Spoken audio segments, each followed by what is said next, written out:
अखिल भूमंडलीय सर्व शिरोमणि मुनि समाज के संस्थापक आदि मुनीश्वर योगेश्वर सदगुरुदेव शिव मुनि महाराज की जय। उपस्थित मुनि वृंद, साधु सज्जन वृंद, संत वृंद, साधक वृंद, आध्यात्म ज्ञान के जिज्ञासुओं और प्रेमियों, सभी श्रोता वृंद, आप सभी को मेरा कोटिशः नमन, सप्रेम जय जय। तो आध्यात्मिक चर्चा चल रही है और हम लोग सदगुरुदेव शिव मुनि महाराज रचित ग्रंथ वेदांत सिद्धांत द्वितीय भाग के अंतर्गत आज अध्याय 20 पर चर्चा करेंगे, है ना। बहुत रहस्यों को खोल के रख दिए हैं गुरुदेव इस वेदांत सिद्धांत द्वितीय भाग के अंतर्गत। आगे देखते हैं आज फिर क्या लिखे हैं, है ना। तो शीर्षक दिए हैं सदगुरुदेव, वामदेव महादेव को श्रेष्ठता। तो वामदेव महादेव को श्रेष्ठता इसका शीर्षक है। मार्ग दो हैं, एक प्रवृत्ति मार्ग, दूसरा निवृत्ति मार्ग। एक भोग मार्ग, दूसरा योग मार्ग। एक प्रिय मार्ग, दूसरा श्रेय मार्ग। एक परतंत्र मार्ग, दूसरा स्वतंत्र मार्ग। एक दक्षिण मार्ग, दूसरा वाम मार्ग। प्रवृत्ति मार्ग, प्रेय मार्ग और परतंत्रता आदि मार्ग दक्षिण मार्ग के बोधक हैं और निवृत्ति, योग, श्रेय और स्वतंत्रता आदि वाम मार्ग से मतलब रखते हैं। बहुत बड़ी बात है, पहले तो इसी को हम लोग को समझ लेना चाहिए, है ना। तो मार्ग की बातें हो रही हैं, किस पर चलना चाहिए, किस पर नहीं चलना चाहिए, लोग किस तरह चलते हैं, ये बातें। मार्ग भी दो हैं, एक प्रवृत्ति मार्ग है, दूसरा निवृत्ति मार्ग। एक भोग मार्ग, दूसरा योग मार्ग। अगर प्रवृत्ति मार्ग में चलेंगे तो निश्चित रूप से भोग मार्ग है वो, और निवृत्ति मार्ग में चलेंगे तो निश्चित रूप से वह योग मार्ग है। एक प्रिय मार्ग, दूसरा श्रेय मार्ग, है ना। और एक परतंत्र मार्ग, दूसरा स्वतंत्र मार्ग। प्रिय में प्रार्थना उना से लेकर सब ये सब आता है, प्रवृत्ति मार्ग में रहेगा। और जब श्रेय मार्ग है तो आपको वह निवृत्ति मार्ग में प्राप्त होगा, है ना। बहुत बड़ी बात। और परतंत्र मार्ग और दूसरा स्वतंत्र मार्ग है। एक परतंत्र कर देगा आपको प्रवृत्ति मार्ग में चलेंगे, और एक स्वतंत्र कर देगा आपको जब योग निवृत्ति मार्ग में चलेंगे, है ना। एक दक्षिण मार्ग है, दूसरा वाम मार्ग। एक को दक्षिण मार्ग बोलते हैं और दूसरा को वाम मार्ग। प्रकृति मार्ग में क्या क्या आता है? प्रिय मार्ग और परतंत्रता आदि मार्ग दक्षिण मार्ग के बोधक हैं। ये परतंत्रता हुआ, प्रिय मार्ग हुआ, ये सब दक्षिण मार्ग के अंतर्गत आते हैं। दक्षिण मार्ग बतलाने वाले, बोध कराने वाले हैं। और निवृत्ति, योग, श्रेय और स्वतंत्रता आदि मार्ग वाम मार्ग से मतलब रखते हैं। निवृत्ति मार्ग में आते हैं योग, श्रेय और स्वतंत्रता आदि मार्ग वाम मार्ग से मतलब रखते हैं, ऐसे बतलाते हैं हम लोग को। इस उत्तम वाम मार्ग के देवता स्वामी, उपदेशक व गुरु महादेव हैं। अतः महादेव का नाम वेदों में वामदेव कहा है।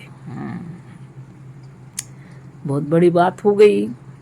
तो ये जो निवृत्ति मार्ग है, योग, श्रेय और स्वतंत्रता आदि मार्ग, ये जो है वाम मार्ग से मतलब रखते हैं।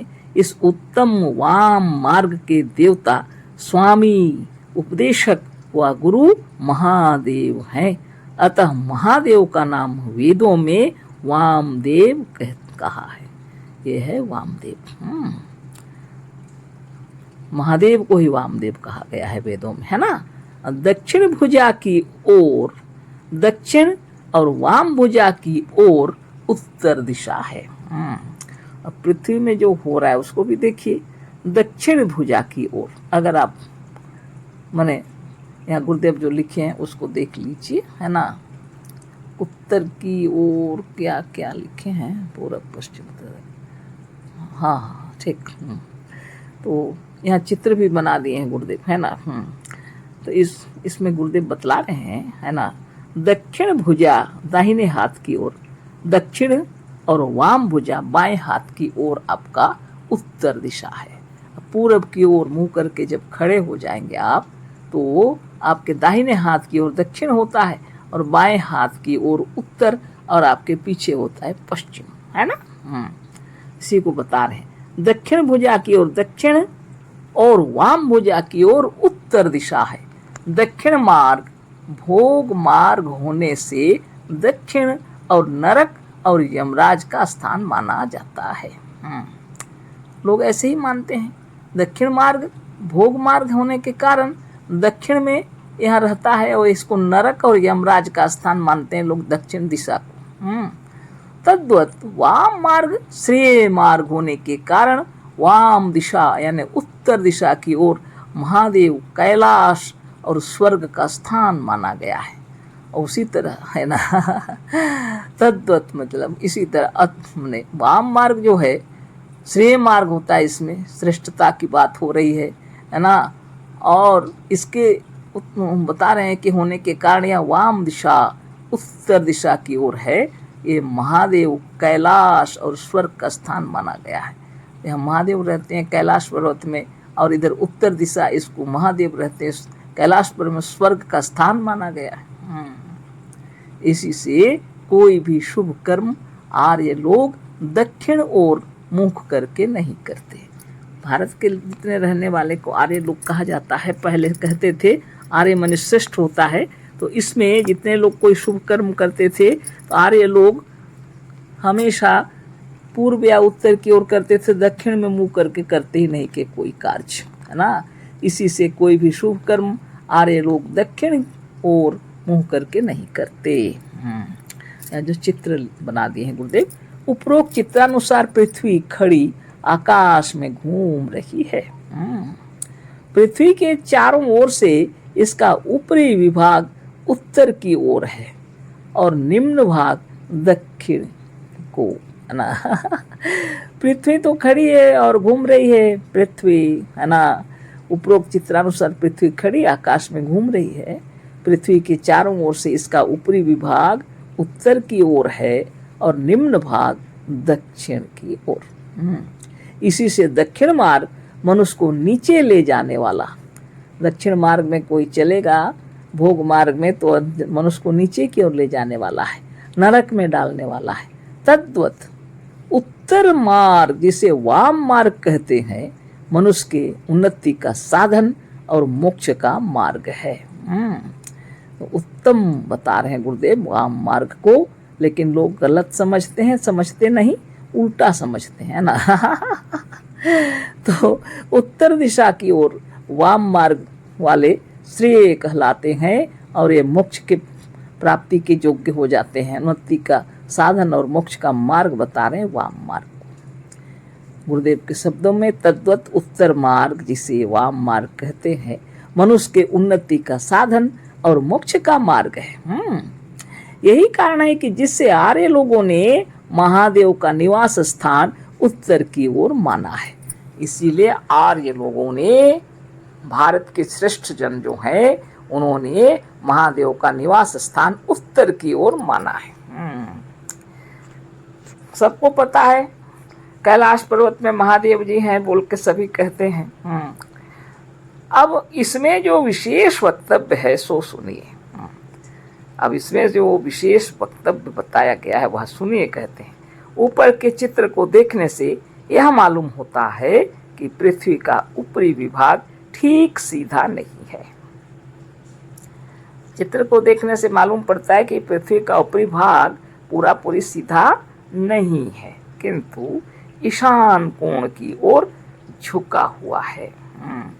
किंतु पृथ्वी पूरी सीधा नहीं होकर ईशान कोण की ओर झुकी हुई है ना।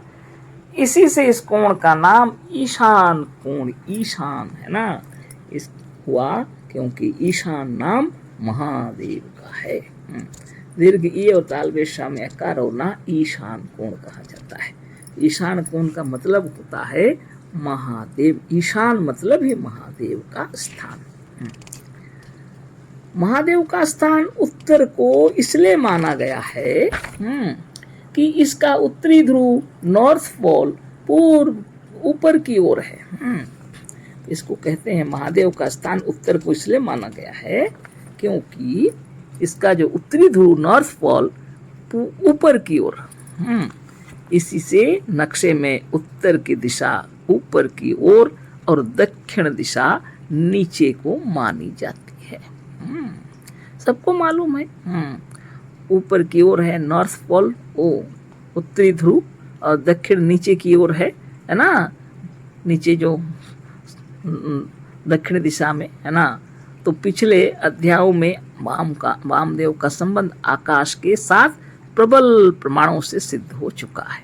बहुत बड़ी बात हो गई। पिछले अध्याय में सद्गुरुदेव बहुत अच्छा से हम लोग को समझा दिए हैं, है ना, कि आकाश का स्थान ऊपर माना जाता है। कुछ मानते ही हैं, है ना। तो गुरुदेव का कहना है जैसे नॉर्थ पोल ऊपर की ओर है और साउथ पोल नीचे की ओर, दक्षिण दिशा नीचे मानी जाती है। पिछले अध्यायों में महादेव का संबंध आकाश के साथ प्रबल प्रमाणों से सिद्ध हो चुका है और आकाश का स्थान भी ऊपर को माना जाता है। अतः महादेव का निवास स्थान भी ऊपर की ओर है, कारण कि ऊपर या उत्तर दोनों एक ही शब्द हैं। आप ऊपर कहें या उत्तर कहें, दोनों एक ही शब्द हैं। उत्तर का अर्थ ऊपर है, उत्तर की दिशा से सिद्ध होता है। इससे प्राचीन काल से जो लोग यह मानते आते हैं कि महादेव उत्तर दिशा के स्वामी हैं, वह उत्तर दिशा के देवता हैं, यह सयुक्ति विदित होता है।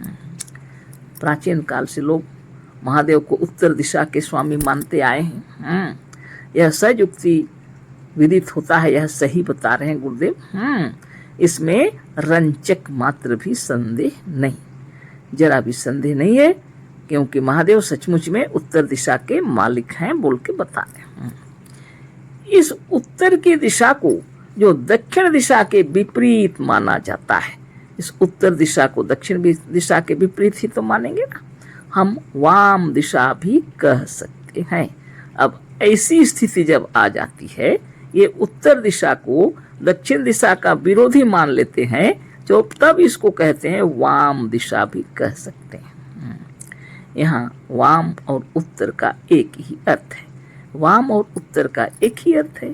वाम मार्ग व उत्तर मार्ग परमेश्वर का मार्ग है। वाम मार्ग या उत्तर मार्ग परमेश्वर का मार्ग है। इसी से सूर्य उत्तरायण होते हैं व वाम दिशा को आते हैं। इसीलिए सूर्य जब उत्तरायण होते हैं या वाम दिशा को आते हैं, तभी महात्मा लोग अपने शरीर को छोड़ना शुभ समझते हैं। महात्मा लोग अपनी इच्छा से जब शरीर छोड़ते हैं, सूर्य जब उत्तरायण होते हैं या वाम दिशा को आते हैं, तब महात्मा लोग अपना शरीर छोड़ना शुभ समझते हैं। जिस काल में सूर्य उत्तरायण होता है, जिस समय सूर्य वाम दिशा को प्राप्त होता है, वह समय शास्त्रों में मोक्षदायी माना गया है। बहुत बड़ी बात है। जो इच्छा मृत्यु, जब लोग साधक लोग अपनी इच्छा से जब शरीर छोड़ते हैं, तो इस पृथ्वी में जब सूर्य अपने भारत की तरह की बात हो रही है, उत्तरायण को जाता है सूर्य, है ना, वाम दिशा की ओर जाता है, तब योगी लोग इस समय शरीर को त्यागते हैं, है ना। यह समय शास्त्रों में मोक्षदायी माना गया है, दिन के समय ही, है ना। सूर्य में आकर्षण शक्ति है, वह जब उत्तर की ओर होता है तो योगी अनायास ही महेश्वर के स्थान को प्राप्त होते हैं, है ना। बहुत बड़ी बात। सूर्य जब में आकर्षण शक्ति है और वह जब उत्तर की ओर होता है तो योगी अनायास ही महेश्वर के स्थान को प्राप्त होते हैं, क्योंकि महादेव का स्थान उत्तर की ओर सिद्ध हो गया है। उत्तरायण काल में सूर्य सर्वदा ईशान कोण से निकलता है। इस समय सूर्य ठीक उत्तरी ध्रुव के ऊपर रहता है। इसी से उत्तरी ध्रुव में 6 महीने का दिन और 6 महीने की रात होती है। वहाँ का उत्तरायण दिन और दक्षिणायन रात्रि है ना। तो योगी को मरने के बाद इसी मार्ग से जाना होता है, अतः दिन में जाना अच्छा माना गया है। इस तरह की बात है। देखिए कितनी बड़ी बात। साधन ध्यान तपस्या करके जब लोग अपने को जीत लेते हैं, तो अपनी इच्छा से जब शरीर त्याग करते हैं, जब उनकी इच्छा होती है शरीर त्यागने की, तो ये सूर्य जब उत्तरायण होता है, उत्तर दिशा की ओर, ईशान कोण की ओर से चलने लगता है जब, तब शरीर छोड़ने से मोक्ष प्राप्त होता है। देखिए उसको फिर से हम पढ़ देते हैं। सूर्य में आकर्षण शक्ति है, वह जब उत्तर की ओर होता है तो योगी अनायास ही महेश्वर के स्थान को प्राप्त होते हैं, क्योंकि महादेव का स्थान उत्तर की ओर सिद्ध हो गया है। उत्तरायण काल में सूर्य सर्वदा ईशान कोण से निकलता है। उस समय सूर्य ठीक उत्तरी ध्रुव के ऊपर रहता है। इसी से उत्तरी ध्रुव में 6 महीने का दिन और 6 महीने की रात होती है। वहाँ का उत्तरायण दिन और दक्षिणायन रात्रि है। योगी को मरने के बाद इसी मार्ग से जाना होता है, अतः दिन में जाना अच्छा माना गया है। इसमें कई एक शंकाएं होती हैं, परंतु विस्तार भय से अभी यहाँ नहीं लिख सकते। अवकाश मिलने पर इसके लिए एक स्वतंत्र लेख होगा, परंतु विचारवानों के लिए इतना भी बहुत है। साधन करते करते सब सवालों के जवाब आपको मिल जाते हैं, है ना। तो अभी बहुत बात हो गई, कल फिर चर्चा करेंगे, समय ज़्यादा हो गया है ना। अशेष धन्यवाद, कोटिशः नमन, सब प्रेम, जय जीव। सद्गुरुदेव शिव मुनि महाराज की जय।